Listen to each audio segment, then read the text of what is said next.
three aspects that can be attributed to a good client relationship are: number one, trust; number two, trust; number three, it would be trust as well. If there was a 4 and 5, I would say that communications would be very important. I would also say that relationships must exist, certainly come into play. But again, there will be no relationship without trust being present. Also, there needs to be clear value within the offering. If there's not a recognized and clear value proposition, there won't be a long-term relationship, a business relationship at any rate.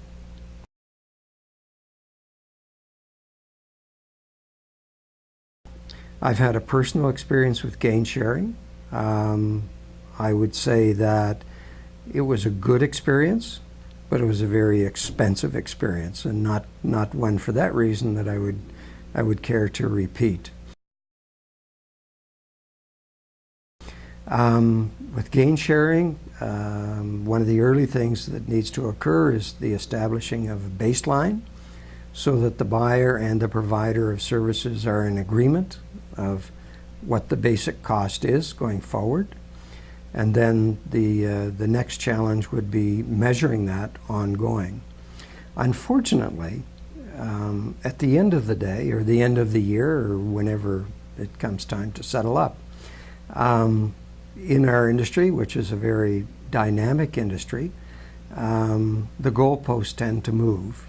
They certainly can, but they do. And the two parties might be saying that they were responsible for the changes if it's good, or they weren't responsible for the changes if the results were negative. The buyer of the services might be saying, yes, our costs went down, but our volumes went down with it, which is why the costs went down. Or they might be saying, we resourced a number of products, and so in doing so, we reduced the transportation costs. And again, the supplier might be saying the reverse of those, if the costs went up and so on.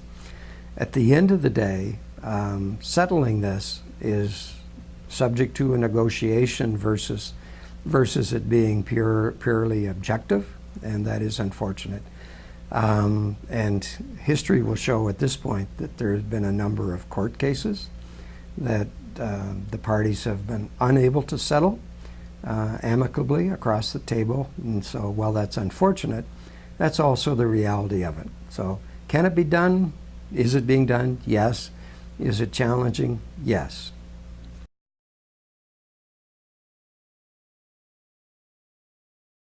Well, the fact that the words relationship and successful are used in the same sentence implies that there must be trust, which most likely is implicit between the buyer and the seller to have a successful relationship. But there also, again, there must be value present going both ways for there to be a successful relationship. It must be a win-win. It can't be a win-lose or a lose-win. That would simply be a lose. Certainly would not be a successful relationship.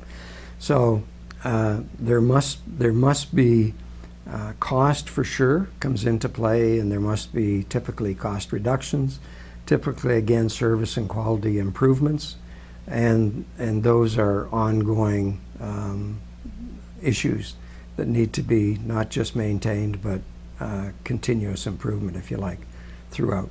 And without that, at some point, the relationship grows old.